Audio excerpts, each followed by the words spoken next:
안녕하세요. 오늘의 뉴스레터에 오신 걸 환영합니다. 최근 미국 해군 장관이 한국 조선소를 보고 엄청난 충격에 빠졌다고 합니다. 한국 조선업 기술과 생산 능력을 실제로 목격하고는 이건 정말 반칙이다며 놀라움 금치 못한 건데요. 상황이 이러자 조선업 역량이 심각하게 쪼그라든 미국에서 반드시 한국과 협력해야 한다는 주장이 거세지고 있다고 합니다. 한국을 통해서만 미국의 군함 건조 능력을 강화할 수 있다는 이야기가 나온다는데 자세히 알아보겠습니다. 미국 해군의 무기 조달과 예산을 책임지는 해군 장관이 한국 조선업의 역량을 눈으로 확인하고는 어안이 벙벙했다는 감탄을 내놓아 전 세계 방산 업계가 주목하고 있습니다. 미 군사 전문지 디펜스 뉴스에 따르면 델토로 장관은 이달 9일 메릴랜드주에서 열린 해군 리그 행사에서 올해 2월 한국을 방문해 선박 건조 과정을 살펴봤던 일화를 언급하면서 이런 감상평을 내놓았는데요. 그는 저와 제 팀이 한국에 갔을 때 우리는 선박 건조 공정의 디지털화 수준과 실시간 모니터링에 어안이 벙벙했다며 한국 조선업체의 최고 경영진은 선박이 언제 인도될지 날짜까지 알려줄 수 있었다고 강조했습니다. 방산업계에 따르면 당시 델토로 장관은 HD현대중공업 울산 본사와 하나오션 거제 사업장을 찾아 한국 조선업체의 함정 건조 역량을 살펴봤었습니다. 그는 HD현대중공업에서 올해 한국 해군에 인도될 예정인 차세대 이지스 구축함을 둘러보고 하나오션에서는 건조 중인 잠수함 장보고삼에 대한 설명을 들었습니다. 그런데 이번 델토로 장관의 칭찬이 더더욱 놀라운 건 한국 조선 기술의 능력을 치켜세우는 한편 미국에 뒤떨어진 군함 건조 역량을 지적하는 의도였기 때문입니다. 현재 미 해군은 미국이 날로 강해지는 중국 해군력에 맞서기 위해 군함 숫자를 늘려야 한다고 판단하고 있는 중입니다. 미 의회 조사국에 따르면 중국의 보유 군함 수는 2015년 미국을 추월했는데 재작년 미국과 중국 해군이 보유한 군함의 수는 각각 294척과 351척으로 집계됐습니다. 이런 이유로 작년 3월 델토로 장관은 미 상원 청문회에서 2028년이 되면 중국 해군의 군함 수는 440척 이상으로 늘어나지만 미 해군의 군함 수는 291척이 될 것이라며 군함 전력 증강 필요성을 역설했습니다. 하지만 냉정하게 보면 미국 자체 역량으로는 군함을 갑자기 늘리기에는 턱없이 부족한 게 현실입니다. 그와 관련해 델토로 장관은 지금 우리는 세계에서 가장 우수한 군함을 어떤 때는 글로벌 기술 수준보다 수십 년은 뒤처진 조선소에서 건조하고 있다며 미국의 조선소는 너무나도 많은 시간과 노동력, 세금이 필요한 비효율적인 방식이고 다른 경쟁자들과 격차를 유지하기에 너무 부족하다고 지적했습니다. 상황이 이러자 미국 내에서 대책 마련에 나섰고 결국 동맹국인 한국 조선업 능력에 최근 눈독을 들이게 된 겁니다. 델토로 장관도 한국은 우리보다 훨씬 적은 비용으로 이지스 구축함을 포함한 고품질 선박을 건조한다며 이들과의 협력이 미 조선업의 위기를 이겨낼 방안이라고 강조했습니다. 그는 미국 내 자회사를 설립하고 상업용 조선소에 투자할 최첨단 조선업체를 유치할 기회가 있다며 미국 조선업을 현대화하고 규모를 키울 기회라고 봤습니다. 사실 델토로 장관은 작년 9월 하버드대 케네디스쿨 연설에서도 중국에 뒤처진 미국의 조선업을 강화하기 위한 해양 국정 운영 구상을 공개했는데 그때도 한국과의 협력 필요성을 강조했었습니다. 여기에 더해 미국 워싱턴 D.C.에서 열린 해양항공 우주 전시회 기조연설에서도 한국을 언급하며 재차 이야기했었는데요. 이런 가운데 HD현대중공업과 하나오션이 조만간 미국을 직접 방문해 함정 MRO 사업 협력에 대해 의견을 나눌 가능성이 있어 보입니다. 여러 차례 언론을 통해 한국 조선업체를 미국으로 초청해 추가 논의를 진행하겠다는 의지를 밝혔던 만큼 구체적인 논의가 이어질 것으로 기대됩니다. 이렇듯 미국이 최근 한국과의 협력을 간절히 원하고 있는 건 미국의 조선업이 사실상 쇠락의 길을 걷고 있기 때문인데요.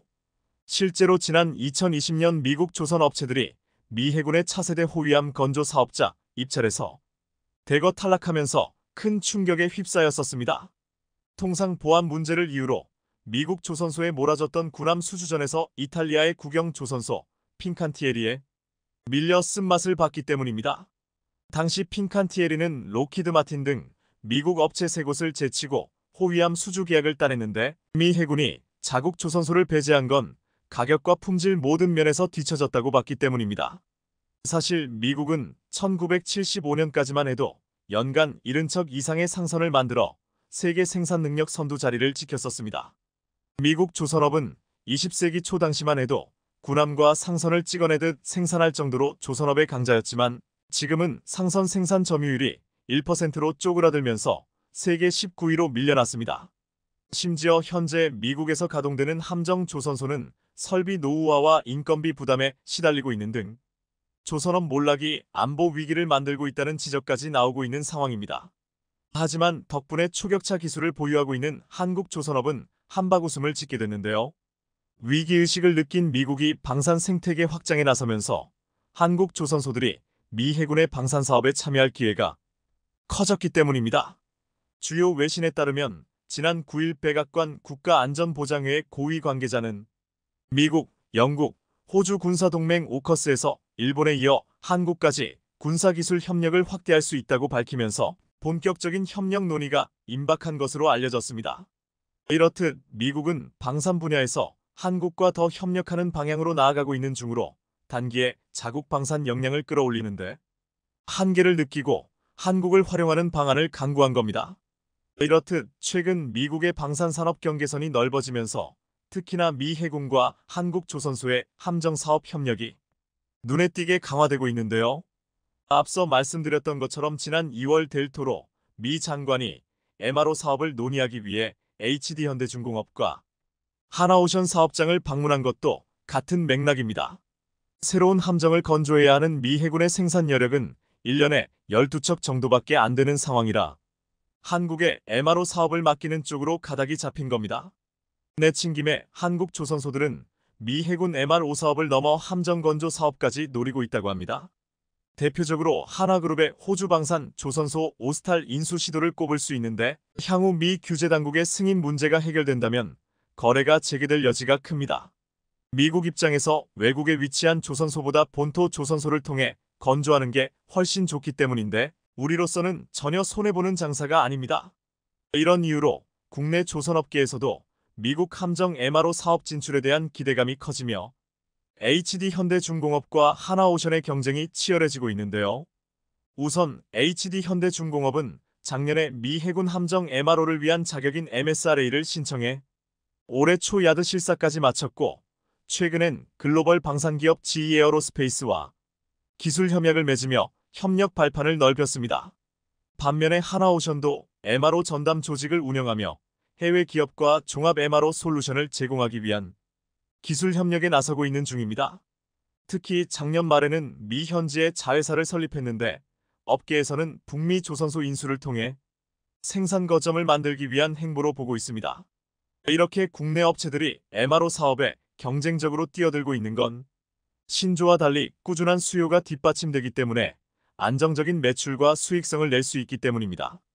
미국의 함정 MRO 시장 규모는 연간 20조 원에 달하는데 미국에서 해군력 확장 움직임이 빨라지고 있어 MRO 시장 규모는 더 커질 전망입니다.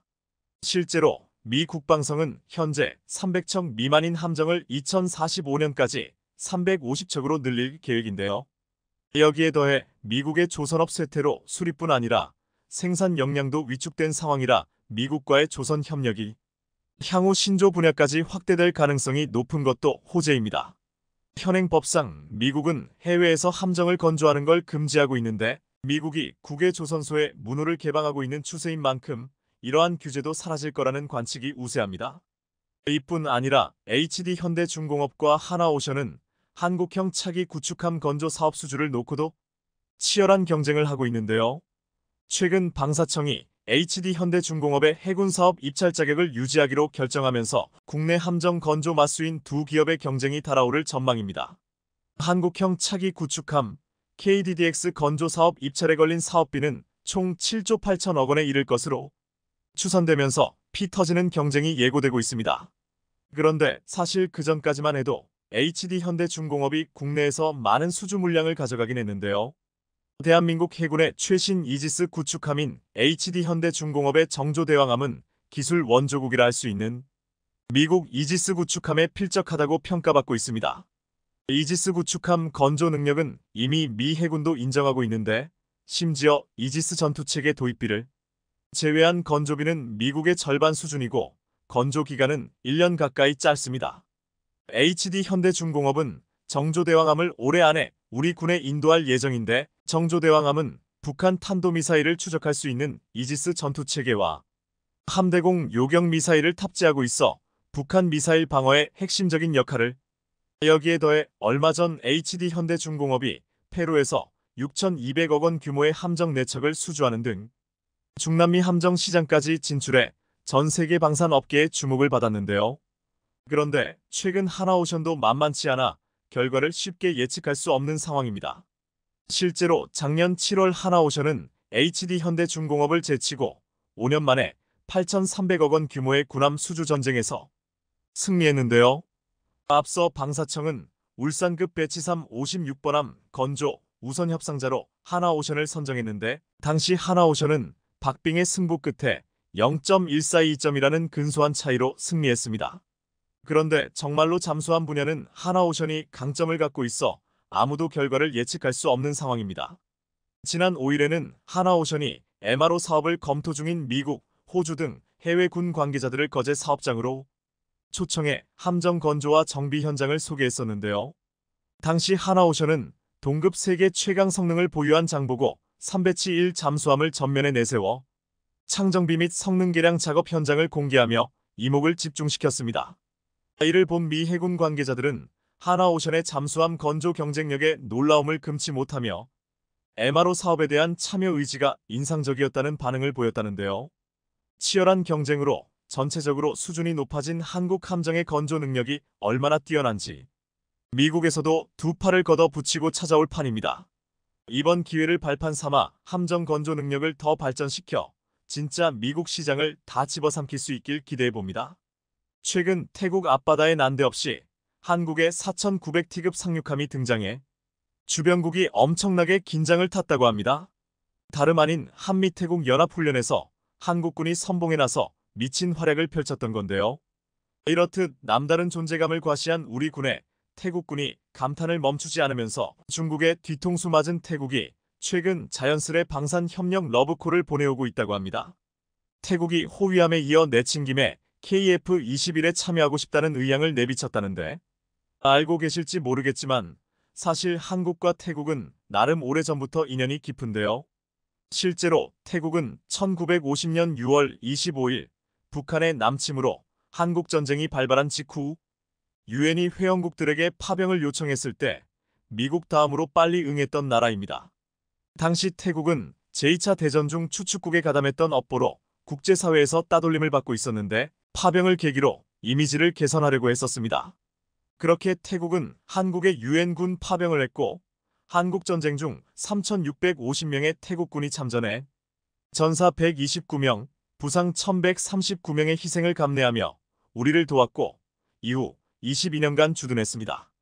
1972년 6월 당시 용산에 위치한 유엔군 사령부 군내에서 우리와 인연을 맺은 주한태국군의 철군식이 열렸고 그렇게 전투부대로서 태국군의 한국 주둔사가 막을 내렸는데요. 그런데 최근 태국에 한국의 해병대가 등장하며 미친 존재감을 과시해 난리가 났다고 합니다.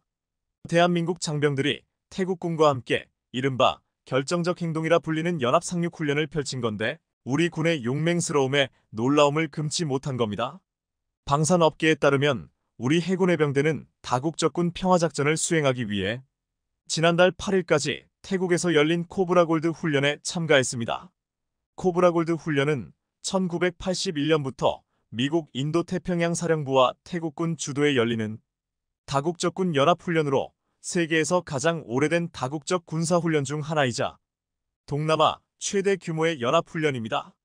우리 해병대는 2010년부터 코브라 골드 훈련에 함께 올해로 15번째 참가했는데 이번 훈련에서도 해병대 고유의 상륙작전 완전성을 높일 수 있었습니다. 앞서 태국 한야오 해안에서 실시된 훈련엔 우리 해병대, 미국군, 태국군이 참가한 연합상륙군이 총출동했고 태국 앞바다엔 4,900T급 상륙함, 노적봉함까지 등장하며 실전을 방불케 하는 상륙작전이 펼쳐졌습니다. 국내뿐 아니라 해외 어느 지역, 어느 환경에서도 적이 도발한다면 즉각 대응하고 강력히 응징할 수 있는 승리 해병대의 면모를 완벽히 보여줬다는 후문인데요. 특히나 이번 한국, 미국, 태국 연합 상륙훈련은 다국적군 평화작전 수행 능력 확대를 위해 가상 국가의 분쟁 상황을 가정해 진행된 만큼 3국의 해병대 연합수색팀이 총출동했습니다. 제일 먼저 태국 수색부대가 공중 강하여 상륙훈련 시작을 알렸고, 이어 대한민국 해병대 수색부대 장병들을 비롯해 연합수색팀이 소형 고무보트를 이용해 한야오 해안에 은밀하게 침투하는 데 성공했습니다. 곧바로 대한민국 상륙 돌격장갑차가 한야오 해안으로 출격하며 상륙정에서 K-55 자주포가 해안에 상륙해 연막탄을 터뜨리며 적에게 혼란을 줬는데요. 동시에 해상에서는 미군 CH-53 헬기가 상륙정이 해상에 돌격할 수 있도록 엄호하는 등 해안에 동시 상륙했습니다. 뒤이어 한국 해병대 장병들이 상륙 돌격장갑차에서 신속히 하차해 적을 향해 돌격하며 목표 지역을 탈취하기 위해 곧바로 전투태세를 갖췄습니다. 이어 완전 무장한 상륙군들이 신속하게 내륙으로 기동하여 목표 지역을 탈취하고 해안두보를 확보하며 훈련이 종료됐는데요. 특히나 이번 상륙훈련은 우리 해병대가 세계 어디서나 작전 수행이 가능한 국가전략기동부대 능력을 입증해내면서 감탄이 쏟아졌다는 후문입니다.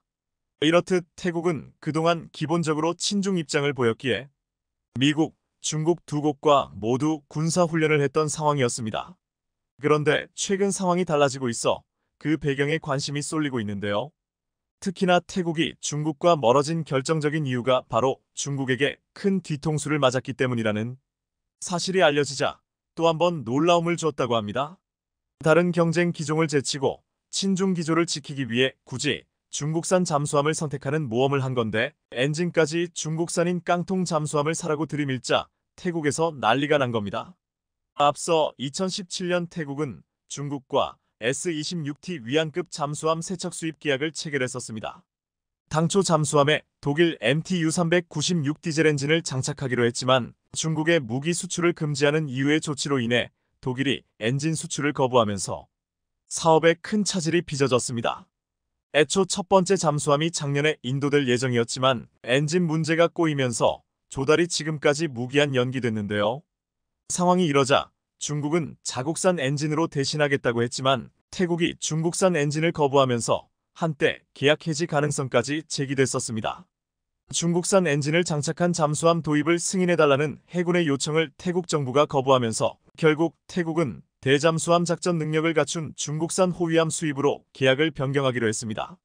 그런데 중국산 호위함 수입에는 잠수함보다 6,300억 원이 더 투입될 예정이라 태국 내에서 중국을 향한 여론이 여전히 들끓고 있다고 합니다. 한국 방산은 이런 상황을 놓치지 않고 태국 방산 시장을 본격적으로 공략하기 위해 박차를 가하고 있다고 하는데요. 지난 2019년 태국에 호위함을 수출한 이력이 있는 만큼 하나오션이 이번 기회를 노려 태국 시장을 휩쓸겠다는 포부입니다. 방산업계에 따르면 하나오션은 작년 11월에 열린 태국 D&S 전시회에 참가해 2000T급 수출형 전투함과 3000T급 호위함, 장보고3 3000T급 잠수함, 미래 무인전력 지휘통제함을 전시했습니다. 얼마 전 열린 태국 D&S에는 한국과 미국, 독일 등 50개국 500개 업체가 참여해 뜨거운 분위기 속에 막을 내렸는데 특히나 하나오션의 부스가 인산인해를 잃었다고 합니다. 태국 D&S 전시회가 주목받는 건 남중국해 영유권 갈등으로 인근 아시아 국가들의 안보 요구가 늘어나고 있기 때문으로 특히나 태국이 친중 기조를 버리고 새로운 방산 파트너를 찾고 있어 우리에게 새로운 기회가 열린 겁니다. 사실 하나오션은 지난 2019년 태국에 3,000톤급 호위함을 수출한 인연이 있는데 이 호위함은 현재 동남아 지역 최고의 전함으로 평가받고 있습니다. 이 때문에 태국의 전 국왕이자 국민들 사이에 국부로 추앙받는 푸미폰 아두냐데스로 명명될 만큼 태국 국민들에게 자부심과 같은 함정으로 꼽힙니다. 이번 전시회에서도 하나오션은 태국 국방부 관계자를 비롯해 해군 관계자들과 추가 수주를 위한 긴밀한 대화를 한 것으로 전해졌습니다. 안보 수요가 큰 태국 시장의 문을 두드리는 광폭 행보를 보이는 만큼 조만간 좋은 소식이 들려올 것으로 기대됩니다. 게다가 태국은 우리 함정뿐만 아니라 전투기에도 상당한 관심을 보이고 있는 것으로 알려졌는데요. 앞서 태국에 수출한 T-50에 이어 KF-21까지 태국 시장에 진출할 가능성이 커지고 있어 관심이 집중되고 있는 상황입니다.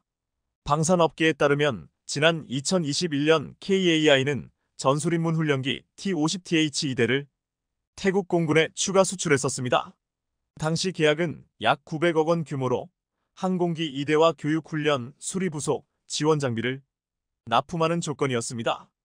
T-50TH는 T-50을 기반으로 태국 공군의 요구에 맞춘 항공기로 고등훈련과 전술임문, 경공격 등 다양한 임무를 수행하며 현재 태국 공군 전투조종사 양성체계의 핵심 기종으로 활약 중입니다. 사실 KAI는 2015년에 태국 공군에게 T-50TH4대를 먼저 수출했었는데 예상보다 더 성능이 뛰어나자 2017년의 8대에 이어서 또다시 추가 주문을 넣은 겁니다. 이렇게 태국 공군이 T-50TH를 재구매한 건 뛰어난 성능을 비롯해 원활한 후속 지원, 높은 가동률, 합리적인 운영 유지비 등 모두 다 나열할 수 없을 정도로 장점이 많기 때문인데요. 이런 이유로 최근 태국이 한국 방산에 추가로 관심을 보이며 어떤 기종을 들여올지 군침을 흘리고 있다고 합니다. 이런 상황을 잘 알고 있는 KAI는 작년에 태국에서 열린 DS2023에 참가해 수출 기회를 본격적으로 모색하며 활발한 마케팅 활동을 펼쳤는데요.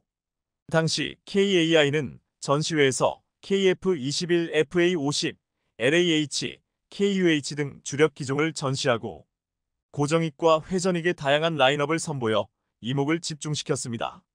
특히 미래, 전장의 핵심으로 불리는 유무인 복합체계를 적용한 컨셉을 제시해 태국을 비롯해 동남아 시장에서의 추가 사업 기회를 엿볼 수 있는 가능성을 제기했습니다. 태국은 앞서 도입한 T-50TH의 안정적인 운용 데이터를 기반으로 KF-21, LAH, 수리온 등 다양한 한국산 항공 플랫폼과 유무인 복합체계에 관심이 매우 높은 상황입니다.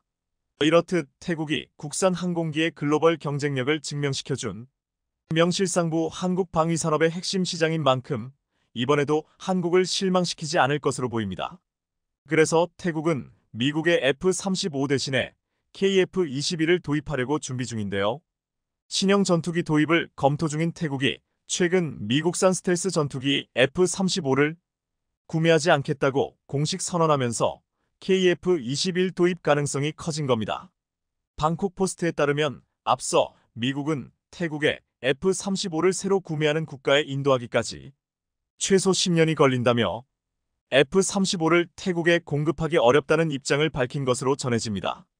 반면에 태국 공군은 F-35 구매를 위해 확보한 예산을 여전히 보유하고 있고 퇴역을 앞둔 구형 전투기를 반드시 교체해야 하는데요.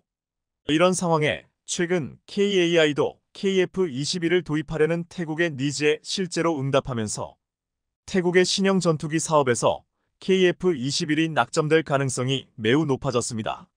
특히나 KAI의 KF-21의 경우 올해부터 양산에 돌입할 것으로 보이면서 본격적인 수출 드라이브를 걸 수 있는 최적의 상황이 펼쳐졌는데요. 아무래도 올해에는 태국으로부터 방산 수출 잭팟이 터질 것으로 보입니다.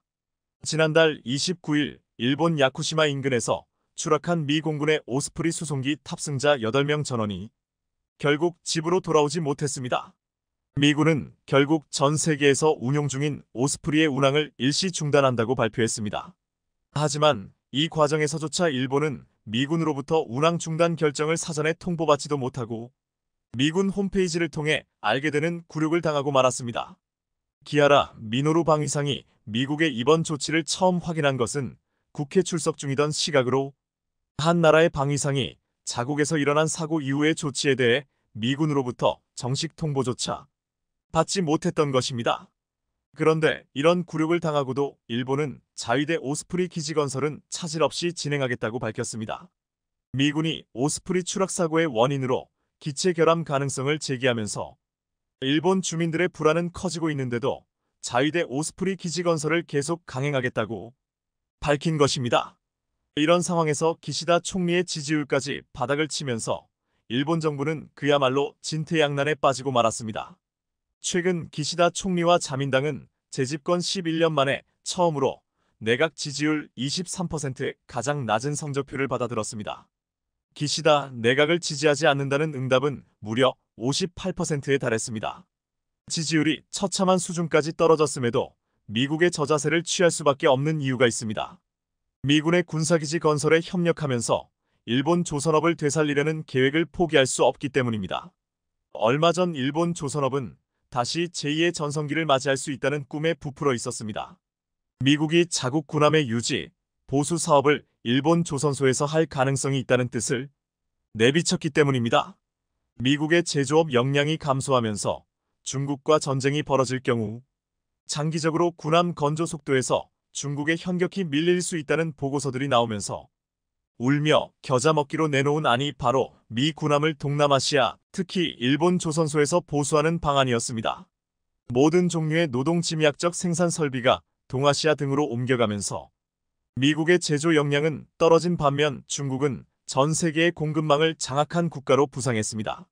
심지어 군함 제조에서조차 미국은 이제 절대적 양에 있어서 중국이 우세하다는 것을 인정하지 않을 수 없게 된 것입니다. 그래서 미국이 눈여겨본 나라는 세계 조선업 1, 2위를 다투는 한국과 일본이었습니다. 두 나라야말로 이미 갖추어진 조선소의 가장 효율적인 건조 시스템을 갖고 있기 때문입니다. 그리고 미국은 먼저 일본을 물망에 놓는 듯 했습니다. 미군함 유지 보수 사업은 무려 73조 원짜리 사업이며 군함 건조 분야에서 엄청난 기술적인 경험까지도 얻을 수 있는 사업입니다. 가뜩이나 조선업이 쇠락해 도크가 놀고 있는 일본 입장에서는 돈도 벌고 국방력까지 강화할 수 있는 정말 좋은 기회였습니다. 그런데 이런 상황에서 오스프리 추락 사건이 터지고 일본 내 여론이 안 좋아지자 일본은 자칫 미국 내에서 일본과 군사협력 불가능 여론이 형성될까 전전긍긍하고 있는 것인데요. 여기에 홍해와 수에즈 운하 등에서 일본 조선소에서 건조한 컨테이너들이 여러 차례 고장이 나거나 납포되는 등 사고를 치면서 적어도 일본 단독으로 이 큰 사업을 유치할 가능성은 매우 낮아진 상황입니다. 그리고 미국은 한국으로 눈을 돌리기 시작했습니다. 실제로 올 초 미 해군은 이 사업을 두고 한국을 직접 방문해서 실사까지 한 바 있습니다. 지난 2월과 4월 미 해군 측 고위급 인사가 잇따라 한국을 방문해 조선소의 생산 공정과 제품을 둘러봤습니다. 이 자리에서 두 나라 해군 관계자들은 미군 군함의 보수, 유지 즉 MRO 및 선박 제조 협력을 그런데 생각지 못했던 약점이 있었습니다. 조선소는 해군력을 보장하는 핵심 시설이며 설계 단계부터 건조되는 군함에 대한 비밀을 유지할 수 있고 안전하게 건조되어야 하기 때문에 단단한 방공 체계를 군 당국과 협의해야 합니다. 인도의 경우를 살펴보면 군의 방공망이 강력한 요격 체계를 갖추고 있습니다. 미군도 자국의 군함을 맡기려면 이런 시스템이 있어야 한다고 지적한 것입니다. 결국 미군은 방공망 체계가 불충분하다는 지적을 하고 돌아갔고 한국 조선업계로서는 실망이 클 수밖에 없었습니다. 미군 함정 보수 사업은 급속도로 일본 쪽으로 기우는 듯 했습니다. 그런데 최근 기류가 급격하게 바뀌는 사건이 발생했습니다. 한국 해군이 동해 해상에서 SM-2 함대공 미사일에 대한 첫 실사격 훈련을 성공적으로 완수해낸 것입니다. 지난 1일 우리 해군의 국내 첫 실사격 훈련은 동해상에 있는 한국형 구축함 강감차남에서 고속으로 접근하는 적 항공기를 모사한 대공 무인 표적기에 SM-1을 발사해 명중시키는 상황으로 진행됐는데요. 그동안 국내에는 마땅한 중장거리 함대공 유도탄, 실사격, 해상시험장과 분석체계가 없어 림팩과 연계해 미국 하와이 태평양 훈련장에 실사격 훈련을 해왔는데 이번에 처음으로 국내 실사격에 성공한 것입니다. 미국 방산 기업 레이시언이 제작한 SM-2는 함정에 탑재돼 적 항공기와 미사일 등을 요격하는 무기로 사거리는 150km이며 한 발당 가격은 약 18억 원으로 알려졌습니다. 그동안 한국 해군과 미 해군은 국내 유도탄 실사격 분석 체계를 바탕으로 유도탄의 신뢰도 증진과 우리 군의 과학적 교육 훈련 체계 능력을 한 단계 더 높이기 위해 협력해왔고 이번 실사격 훈련에도 두 나라의 공조는 빛을 발했습니다. 이처럼 SM-2에 대한 실사격 훈련까지 국내에서 완벽하게 해내자 미국은 한국의 대공 능력에 확신이 생긴 것 같습니다. 얼마 전 한국의 최대 사거리 400km 이상인 SM-6 요격 미사일의 판매를 승인한 겁니다. 지난 14일 미국이 한국에 SM-6 함대공 요격 미사일을 판매하기로 잠정 승인했다고 발표하자 외신들은 이를 일제히 보도했습니다. 한국 정부가 요청한 6억 5천만 달러, 약 8,500억 원 규모의 SM-6 미사일과 관련 장비의 구매를 국무부가 승인했다는 의미였는데요. 최종 판매는 의회의 승인을 거쳐 집행되며 의회는 별다른 문제 제기 없이 승인할 것이라는 전망이 나오면서 SM-6가 대체 어떤 무기체계인지 관심이 집중되고 있습니다. SM-6는 한마디로 탄도미사일은 물론 항공기, 함정, 순항미사일을 모두 요격이 가능한 판경미사일 체계입니다. 최대 사정거리 400km 이상의 자체 레이더로 목표를 직접 추적하는 능동형 유도 체계를 채용하고 있고 따라서 함정의 동시 교전 능력을 크게 끌어올릴 수 있는 요격 체계입니다. 군사 전문가들은 이번 SM-6 도입은 북한이 핵미사일을 발사하려 할 때 선제적으로 타격하는 킬체인 북한이 핵미사일로 공격하면 한국이 보복하는 대량 응징 보복 KMPR과 함께 한국형 삼축 체계가 될 것이란 점에서 그 의미가 크다고 강조합니다. SM-6을 도입하면 더욱 조밀한 해상 방공망 구성이 가능해져 북한과 중국의 탄도미사일과 순항미사일 등에 대한 대응 능력이 굉장히 강화될 수 있기 때문입니다. 더욱이 요격미사일 SM-6는 최신의 이지스함인 정조대왕함에 처음으로 탑재되어 항공기 함정 탄도미사일은 물론 게임 체인저로 부상하고 있는 극초음속 미사일까지도 요격할 수 있는 것으로 알려져 있습니다.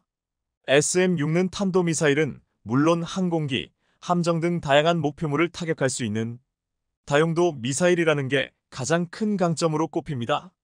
존 힐미 미사일 방어국 국장은 다목적 SM-6 미사일이 현재 미국 무기체계에서 극초음속 무기를 요격할 수 있는 유일한 무기라고 밝히기도 했습니다. SM-6는 미 레이시언사가 제작했습니다. 항공기 및 함정의 경우 24만 460km 떨어진 목표물을 타격할 수 있고 탄도미사일의 경우 수십 km 밖에서 날아오는 미사일을 최대 35km 고도에서 요격할 수 있는 능력을 갖추고 있습니다.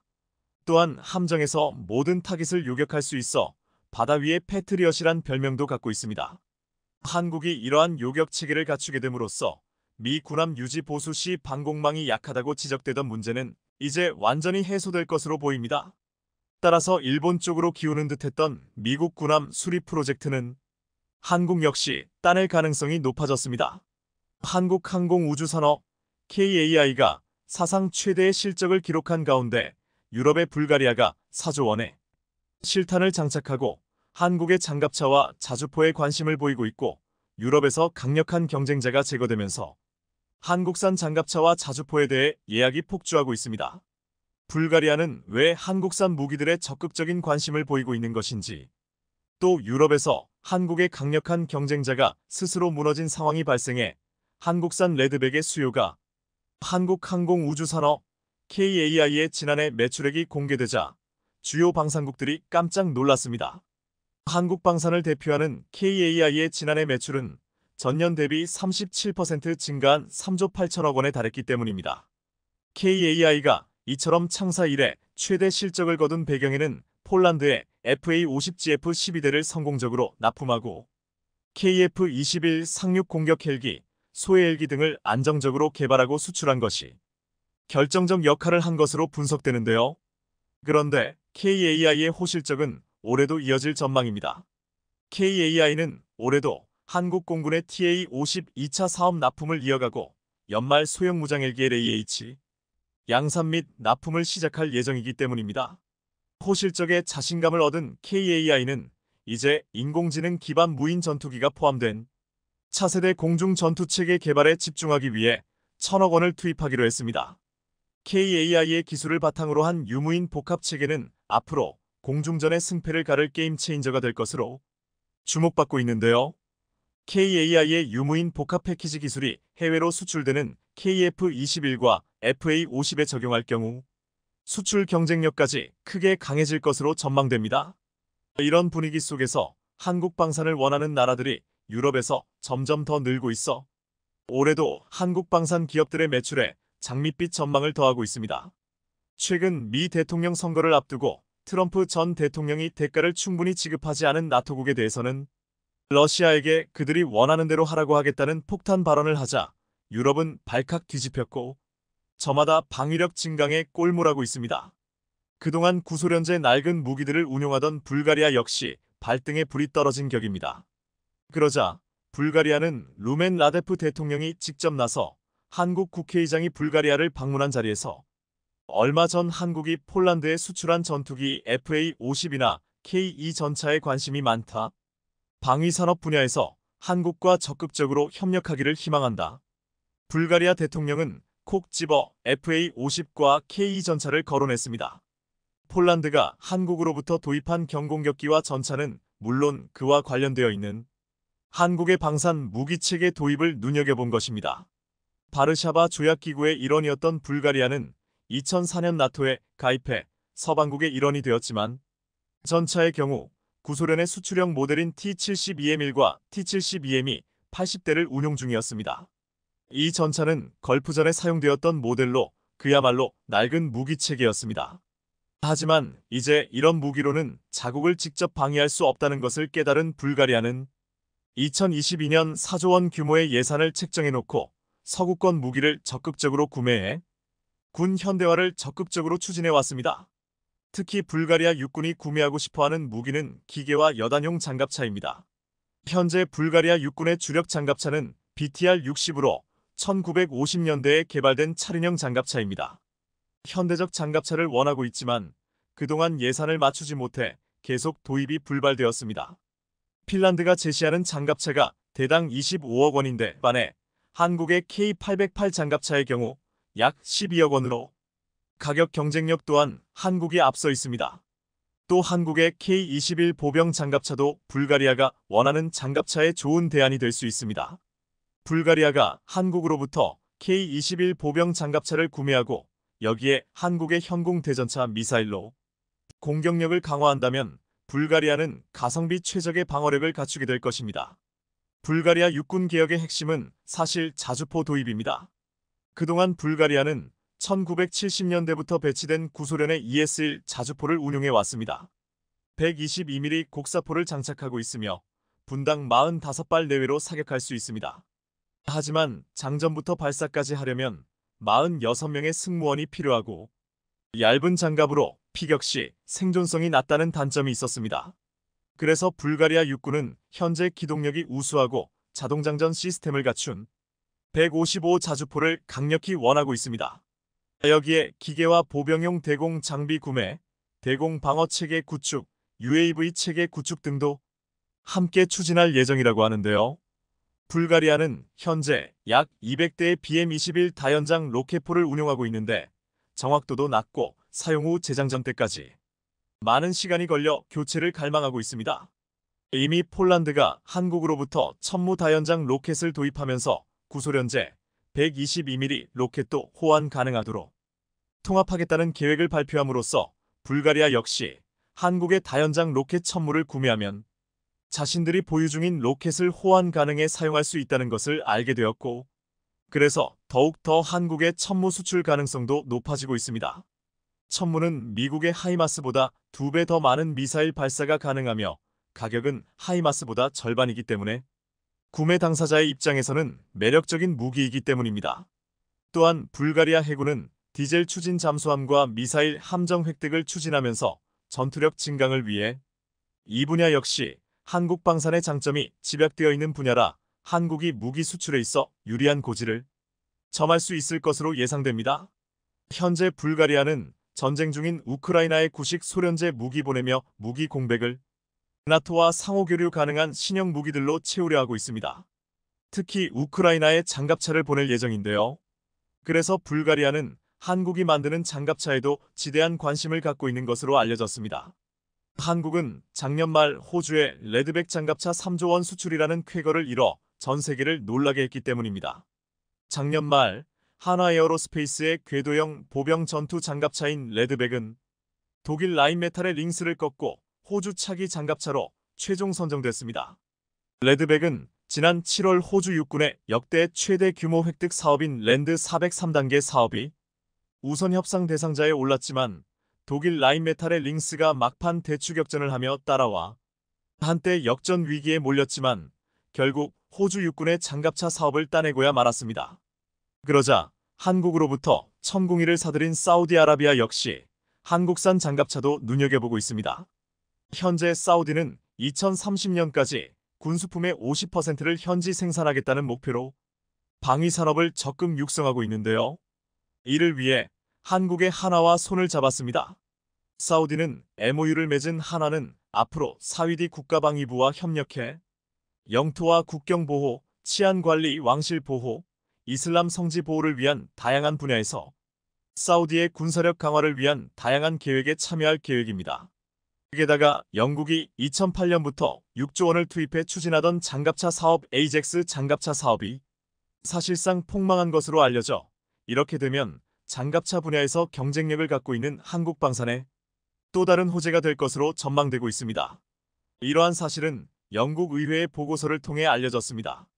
영국이 추진해오던 6조 원 규모의 장갑차 도입 사업이 사실상 실패했고 현재 영국군이 심각한 전력 손실에 처해 있다는 사실이 의회 보고서를 통해 드러난 것입니다.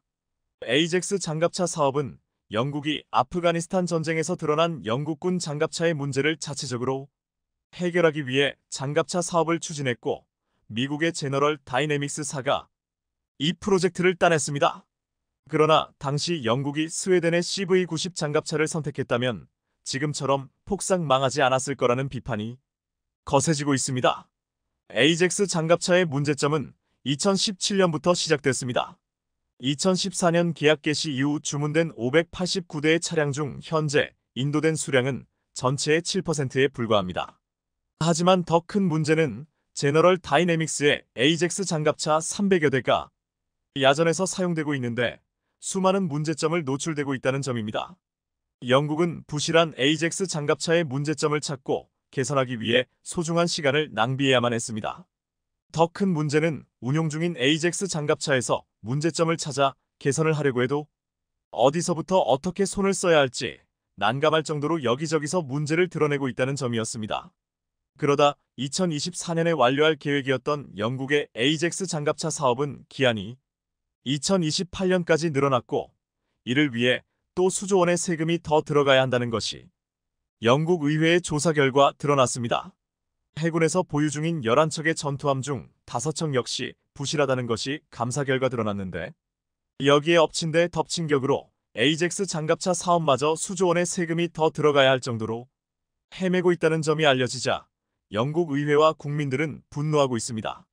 더구나 지금 영국은 러시아 우크라이나 전쟁으로 전력을 강화하려고 애쓰고 있는데 장갑차 사업마저 실패한 것으로 드러나자 상당히 난감해하고 있으며 이를 하루빨리 보완하기 위한 대안을 찾고 있는데요.